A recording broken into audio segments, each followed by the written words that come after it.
एक खबर तो आपके साथ यहाँ ये शेयर करनी है जो आते आते मुझे मिली है कि खान साहब ने अपनी पूरी लीगल टीम फारग कर दी है। अच्छा, और उसकी वजह? अभी आता हूँ उस पर। लीगल टीम में कौन कौन था? सबसे बड़ा नाम तो उसमें अली जफर है। अली जफर साहब ने पीटीआई के और इमरान खान की कितनी केसेस में जान बचाई है और कितना उनका कंट्रीब्यूशन है, उनको इस तरह यकजुम्बश कलम फारग कर देने की मैं मुजम्मत करता हूँ। सही। और ये अच्छी मिसाल नहीं है। खान साहब के करीब होने के लिए अब लोग 2 बार सोचेंगे। मेरी बात रिकॉर्ड पे रखिएगा। अच्छा। ऐसा क्यों हुआ है? क्यों? ऐसा इसलिए हुआ है कि 2 अशखास हैं जिनमें से एक का नाम तो है लतीफ़ खोसा और दूसरे हैं चौधरी एतजाज आसन साहब। अच्छा। वो वैसे तो अब कहीं के भी नहीं रहे ना, इसलिए कि ना वो अपनी पार्टी के हैं। वो जिस थाली में खाते रहे उसमें छेद करते रहे हैं। सारी ज़िंदगी उन्होंने रिस्पेक्ट करवाई है पीपल्स पार्टी में, पीपल्स पार्टी ने उनको रिस्पेक्ट दी है, लेकिन ऐसे ऐसे मौक़ों पर उन्होंने डिसोन किया अपनी पार्टी को कि जिसकी तारीख में मिसाल नहीं है। नहीं तो इन दोनों का क्या कंट्रीब्यूशन है? लोगों को शायद पता नहीं है, मुझे ये मालूम है कि ये भुट्टो साहब के दौर में भी सूबाई काबीना में शामिल थे और फिर इस्तीफ़ा दे के जा रुले थे असगर खान साहब की पार्टी में, तहरीक इस्तक़लाल में। अच्छा। एक बात। दूसरी बात यह कि लतीफ़ खोसा साहब जिनकी वो पार्टी कहाँ से कहाँ ले गई है, उन्होंने भी पार्टी के साथ एक बेटे की टिकट के ऊपर कंप्रोमाइज़ करके, यानी पीटीआई से टिकट लेने के चक्कर में उन्होंने अपनी पार्टी को डिसोन किया। अब उनकी एक गुफ्तगू जो है वो सोशल मीडिया पर भी वायरल है और कानों तक भी पहुंच रही है कि लतीफ़ खोसा साहब, टिकट का मामला था बुखारी जी जी बिल्कुल, दोनों के बेटों की टिकट का मामला था। खोसा साहब ने स्टैंड लिया, इस तरह का स्टैंड तो पीटीआई के लोगों ने नहीं लिया। ठीक है, बिल्कुल आप ठीक कह रही हैं। वही अब खान साहब को मशवरा दे रहे हैं कि ये जो मर्डर केसेस है ना 2 आपके ऊपर, इसके ऊपर आपकी जान पर बड़ा अजाब आने वाला है। अच्छा। और भी बहुत कुछ कहा है उन्होंने, वो मैं आज रोक रहा हूँ। ये जो डिसॉल्व किया उन्होंने अपनी legal committee, central legal committee, इसमें इन दोनों का क्या? इन्हीं का, इसके अलावा और किसी का रोल है ही नहीं। अच्छा, इनके कहने पे किया। हाँ, तो अब इनको बना दिया ना उन्होंने, खोसा साहब बन गए ना। सही हो गया। ठीक है, समझ आ गई ये बात आपकी। सही। ये जो हेस्ट के फैसले हैं ना, ये उस वक्त होते हैं जब कोई एक बड़ा लीडर जो है वो ब्रेक हो रहा हो। ये इस किस्म के अनहोने फैसले करना ये आपकी वीकनेस की दलील है, आपकी बहादुरी की दलील नहीं है। ठीक है जी। अब आ जाइए जनाब उस इंटरव्यू की तरफ जिसका मैं जिक्र कर रहा हूँ। क्या हुआ एकदम से असद उमर साहब को ऐसे इंकशाफात कर डाले और देखें असद उमर साहब की पीटीआई को जो है वो एक जारी करना पड़ा पेपर कि ये असद उमर साहब ने जो बोला इंटरव्यू में उसके हवाले जी। मैं उनके खानदानी पसमंदर में तो जाना नहीं चाहता हूँ क्योंकि वो बात निकलेगी तो फिर दूर तलक जाएगी। अच्छा। उनके एक भाई जो है नून लीग में, जुबैर अहमद उनका नाम है, और असद उमर साहब जो हैं ये पीटीआई में थे। पीटीआई का जैसा मैंने कहा कि बहुत बड़े स्टॉलवर्ड थे, लेकिन अब जो वो गुफ्तगू कर रहे हैं वो एक तरह से मुकम्मल तौर पर इमरान खान साहब और उनकी पॉलिसीज को डिसोन कर रहे हैं। मतलब अपना दामन झाड़ रहे हैं वो उन जी, ये मैं आपको वसूख से कह रहा हूं क्योंकि ये याद रखिए कि जो असद उमर हैं ये चूंकि पार्टी के सेक्रेटरी जनरल भी थे और इमरान खान साहब के करीब 3 लोगों में इनका शुमार होता था, लिहाजा वो बात जो उस वक्त कहते थे उस पर भी बड़ा लोग रिलाई करते थे और अब जो वो बातें कर रहे हैं उस पर भी लोग सीरियसली सोच रहे हैं कि क्या कह रहे हैं, वो क्या कह रहे हैं।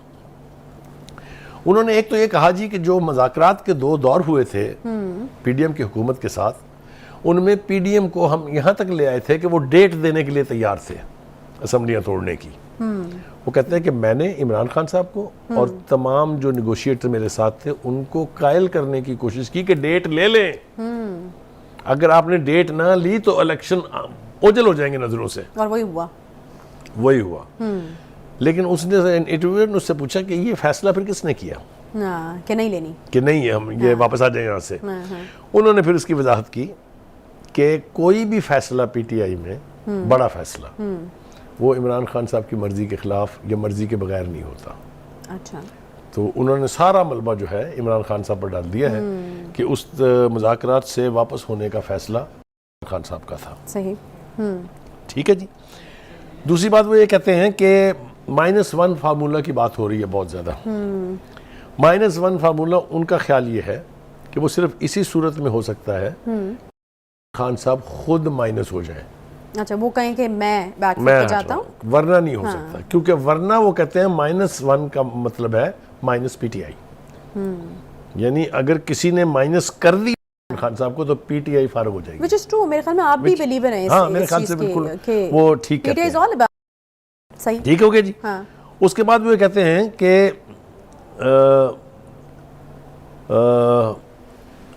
जो एक मीटिंग हुई थी जिसमें बाजवा साहब भी मौजूद थे, जनरल बाजवा, इनके सूरत हाल बदतर होने से पहले की बात, जब ये हुकूमत ख़त्म हुई है, वो कहते हैं उसमें मैंने ये कहा था कि हम इज्तिमाई तौर पर अपने ऑब्जेक्टिव अचीव करने में नाकाम हो गए।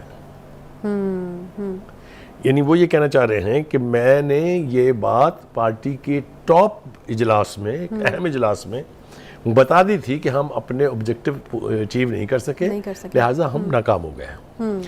दूसरी तरफ जनाब आ जाइए अब।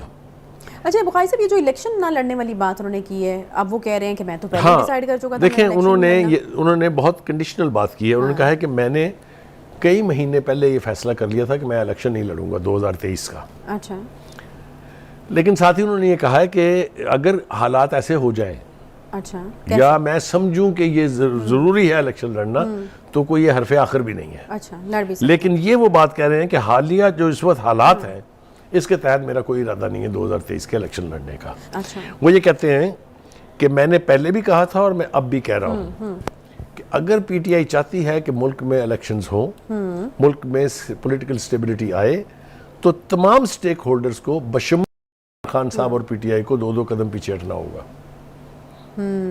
यानी वो डिसोन कर रहे हैं इमरान खान की इस वक्त की पॉलिसी को कि अगर आप इसी पर कायम रहे तो आपको भी और पार्टी को भी नुकसान होगा। ये वो बड़े दबंग तरीके से कह रहे हैं। और एक और हम बात जो उन्होंने की थी, उन्होंने कहा था कि वो शुरू से इख्तलाफ करते रहे हैं। खान साहब के जो सियासत करने का तरीका था, यहाँ जो एक रिफ्ट थी, वो इस्टेब्लिशमेंट के साथ ही नहीं बल्कि दीगर पार्टीज के साथ भी बैठने का वो जो एक था कि नहीं बैठेंगे, बात ही नहीं करेंगे। तो वो देखिए, मैंने फिर आपको कहा कि इस वक्त उसने अपना सारा मलबा जो है वो खान साहब पे डाल दिया, खुद कोई जिम्मेदारी लेने के लिए तैयार नहीं है। अब आ जाए 9 मई पे। 9 मई के हवाले से वो कहते हैं कि जो भी स्ट्रेटजी, मुझे नहीं पता कि कोई स्ट्रेटजी थी, यानी वो बिल्कुल डिसोन कर रहे हैं कि 9 मई के बाद जो कुछ हुआ उसमें उनका कोई हिस्सा था या उनके इल्म में था। वो कहते हैं मेरे इल्म में भी नहीं है। लेकिन 9 मई के बाद जो हुआ और जो अब शवाहद सामने आ रहे हैं, वो लगता है कि वो एक calculated and well planned policy का हिस्सा था। यहां तक भी कहा जा रहा है कि टारगेट्स तय थे कि अगर खान साहब को पकड़ा जाएगा तो कहां कहां जाके अटैक करना है। ये शवाहद सामने आ रहे हैं, ये कोर्ट के रिकॉर्ड पर भी बातें सामने आ रही हैं। देखिए, वो ये कहते हैं कि मैं तो टकराव की रविश से इत्तेफाक कभी करता ही नहीं था। Again he is disowning his role and his responsibility in anything that has gone. लेकिन यहाँ पे भी थोड़ा सा तजाद है बुखारी साहब। उन्होंने ये भी कहा कि मुझे हालात ऐसे बनते हुए नजर आ रहे थे, जिस तरह 9 मई का सानहा हुआ तो उस तरफ हालात जा रहे हैं। तो ये उन्होंने बिल्कुल कहा है। लेकिन आपने ये बात अब जो कह रहे हैं, अब भी तो पब्लिकली कह रहे हैं ना, उस वक्त क्यों नहीं कही? उस वक्त क्यों एक प्रेस कॉन्फ्रेंस नहीं कर दी कि मैं खान साहब आपको वार्न कर रहा हूं, देखिए अगर आपने ये किया तो ये हो जाएगा। बहुत बहुत बड़ा हो जाता कद उनका, यकीनन। ठीक है। हाँ। दूसरी बात ये है कि वो कहते हैं कि मेरे बारे में और फौज के बारे में इब्हाम फैलाया जा रहा है। वो कहते हैं, अब ये बहुत यानी बारीक वारदात है, गौर से सुनिएगा इसको। वो कहते हैं फौज 4 जनरलों की नहीं होती। अच्छा। यानी वो ये कह रहे हैं कि बाजवा वगैरह की भी नहीं थी और अब जो है इनकी भी नहीं है। अच्छा। और वो कहते हैं वो 7 लाख सिपाहियों की भी नहीं है। अच्छा। वो कहते हैं फौज तो कौम की होती है। जरा फॉर्मुलेशन देखें। इसी फौज को धमकियां देते रहे हैं ये खान साहब के साथ मिलके। आपने नहीं सुनी? सही। पूरी पीटीआई की लीडरशिप अंडरमाइन करती रही है फौज को, और इस तरह अंडरमाइन किया है जो पाकिस्तान के दुश्मनों ने नहीं किया कभी। वो जनरल बाजवा साहब जिनकी तारीफ और उनकी यानी क्या कहूँ मैं, खुशामदी नहीं, तो फिर अगर असद उमर साहब की बात को सही मान लिया जाए तो फिर वो जो धमकियां थी, वो टकराव था, वो कौम के साथ था, अवाम के साथ था। देखिए, मैं फिर आपको ये कह रहा हूँ कि ये बातें अब जो की जा रही हैं, ये अगर वक्त से कर देते तो शायद इनकी कोई अहमियत होती। अब वो सिर्फ अपने ऊपर से मलबा साफ कर रहे हैं। उनको इसकी फिक्र नहीं है कि इसका इमरान खान को क्या नुकसान होगा या पीटीआई को क्या नुकसान होगा। सही। वो एक ही सांस में ये भी कहते हैं कि सारे फैसले खान साहब के थे, दूसरी सांस में वो ये कहते हैं कि जी मैं तो पीटीआई का लॉयल था, लॉयल किसी और पार्टी से सियासत जो है वो रहूंगा नहीं करूंगा। मेरे ख्याल में असद उमर साहब जरा अभी वेट एंड वॉच की पॉलिसी पे देख रहे हैं, चीजें किस तरफ जो हैं वो जा रही हैं, इसलिए उन्होंने किसी पार्टी के साथ अपनी एफिलिएशन जो है वो भी शो नहीं की। ब्रेक ले लेते हैं, ब्रेक के बाद वापस आते हैं, साथ में।